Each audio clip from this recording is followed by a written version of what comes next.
મે મહિનાથી ઘણા નિયમો બદલાશે જેની સીધી અસર તમારા ખિસ્સા પર પડશે. 1 મેથી એટીએમમાંથી પૈસા ઉપાડવા, જમા કરાવવા અને બેલેન્સ ચેક કરવાના ચાર્જ વધશે. ફ્રી લિમિટ પછી રોકડ ઉપાડ પર ₹19 અને બેલેન્સ ચેક પર ₹7 ચાર્જ લાગશે. ટ્રેન ટિકિટ બુકિંગના નિયમો પણ બદલાશે, જેમાં સ્લીપર અને એસી કોચમાં વેઇટિંગ ટિકિટ માન્ય નહીં રહે અને એડવાન્સ રિઝર્વેશનનો સમયગાળો 120 દિવસથી ઘટીને 60 દિવસ થશે. રેલવે 3 મોટા ચાર્જમાં પણ વધારો કરી શકે છે. એલપીજી સિલિન્ડરની કિંમતમાં પણ ફેરફાર થશે.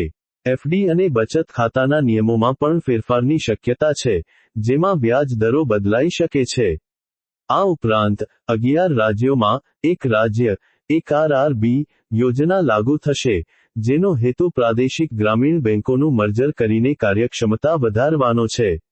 આ ફેરફારો આંધ્રપ્રદેશ, ઉત્તર પ્રદેશ, પશ્ચિમ બંગાળ, બિહાર, ગુજરાત, જમ્મુ અને કાશ્મીર, કર્ણાટક, મધ્ય પ્રદેશ, મહારાષ્ટ્ર, ઓડિશા અને રાજસ્થાનમાં લાગુ થશે.